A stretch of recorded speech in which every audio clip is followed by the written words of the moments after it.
आप सभी ने इंटरनेट पे कुछ ऐसे वायरल वीडियोस जरूर देखे होंगे जो इंटरनेट पे तेजी से वायरल होते ही जा रहे हैं और काफी सारे क्रिएटर्स इस पर वीडियो भी बना रहे हैं। सो एक्चुअल में क्या हो रहा है और क्या चल रहा है और इसके पीछे की सच्चाई क्या है मैं आपको बताता हूँ। सो ये डीप सी क्रिएचर्स अचानक सरफेस पर क्यों आ रहे हैं? क्या ये एक वार्निंग है या फिर नेचर का कोई मिस्टीरियस फेनोमेनन?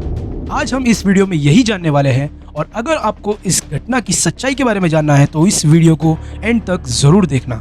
तो चलिए बिना टाइम वेस्ट किए बढ़ते हैं इस वीडियो की तरफ।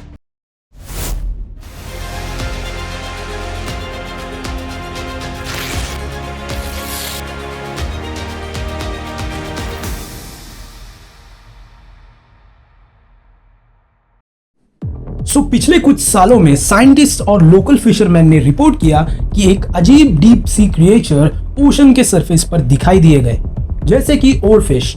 2011 और 13 में जापान और फिलीपींस के कोस्टल एरियाज में ओरफिश देखी गई और ये जब दिखाई दिए हैं तब उसके 1 या 2 महीने बाद ही अर्थक्वेक जैसे डिजास्टर्स देखने मिले और जायंट स्क्विड जैसे जीव भी जापान 2022 में देखे गए, जबकि ये क्रिएचर तो हजारों मीटर्स ओशंस के गहराई में रहता है जहां पर सूरज की किरण भी नहीं पहुंच पाती और ये इससे पहले कभी नहीं हुआ था।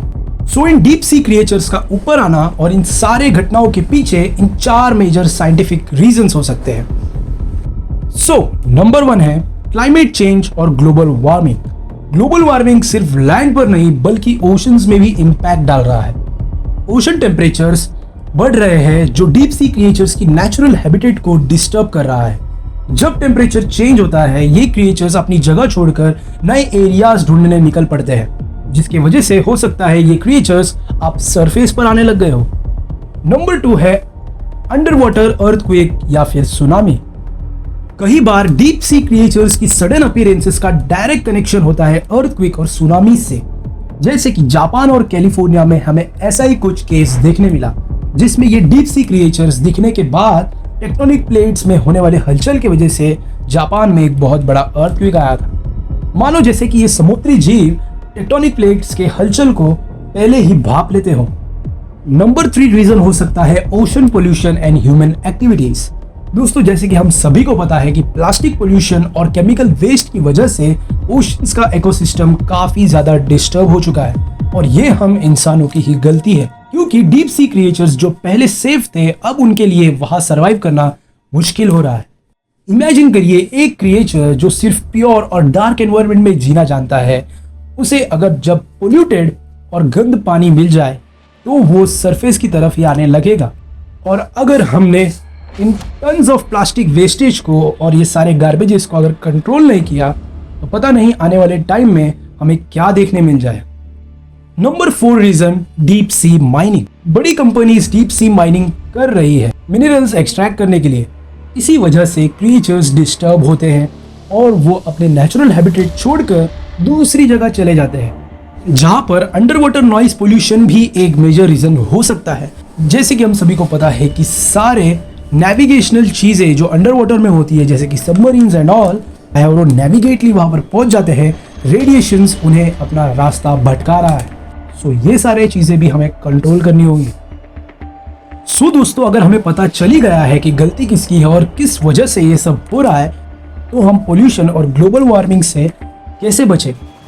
सो अब यही सवाल पैदा होता है कि हम क्या कर सकते हैं नेचर को बचाने के लिए। हमें कुछ रिस्पॉन्सिबिलिटीज तो लेनी पड़ेगी, राइट? सो वो सारी चीजें क्या है? सो नंबर 1, प्लास्टिक पोल्यूशन को कम करने के लिए रीयूजेबल बैग्स और बॉटल्स यूज करें। ओवर फिशिंग और डीप सी माइनिंग को अपोज करें। ओशन क्लीन अप प्रोजेक्ट्स को सपोर्ट करें और कार्बन फुटप्रिंट को कम करें। ज्यादा ट्रीज लगाएं, फॉसिल फ्यूल्स का कम यूज करें। और हाँ, अगर आप में से बहुत लोगों को लग रहा होगा कि ये तो सिर्फ मछलियों की ही बात है या फिर अगर आपको इन जीवों पर दया नहीं आ रही हो, तो हमें ये समझना होगा कि अगर हमने अभी भी ध्यान नहीं दिया तो ये सिर्फ डीप सी क्रिएचर्स का इश्यूज नहीं रहेगा, ये हमारे सर्वाइवल का भी सवाल बन जाएगा। तो दोस्तों, अब आपको समझ आ ही गया होगा कि क्यों डीप सी क्रिएचर्स सरफेस पर आ रहे हैं। ये सिर्फ एक कोइंसिडेंस नहीं, ना ही कोई मिस्टेरिकल थियरीज है कि कोई लिवाइथन जैसा जीव जाग रहा है या फिर किसी एलियन जीव से डर कर ये समुद्री जीव तट पर आ रहे हैं। सो ये सारी मनगढ़ंत कहानियां बनाने की कोई ज़रूरत नहीं है, क्योंकि ये हमारी ही गलती है। और अगर हमने इसे नहीं सुधारा तो पता नहीं फ्यूचर में हमें क्या क्या फेस करना पड़ेगा। और ये सारी घटना को आप एक कोइंसिडेंस नहीं बल्कि एक वार्निंग समझिए नेचर की तरफ से। और हाँ, अगर आपको ये वीडियो पसंद आई हो और आप चाहते हो कि ऐसे और मिस्ट्रीज और साइंटिफिक चीज़ों के बारे में मैं वीडियो लाता रहूं और एक्चुअल फैक्ट्स आपसे शेयर करूं, सो इसके लिए चैनल को सब्सक्राइब करना बिल्कुल मत भूलना। और जाने से पहले मैं आप लोगों से एक लास्ट सवाल पूछना चाहता हूं कि क्या लगता है आपको कि हमें फ्यूचर में अजीब डीप सी क्रिएचर्स देखने मिलेंगे या नहीं? नीचे कमेंट्स में ज़रूर बताना। और मिलते हैं अगले वीडियो में और एक धमाकेदार टॉपिक के साथ। Stay safe, stay tune. जय हिंद दोस्तों।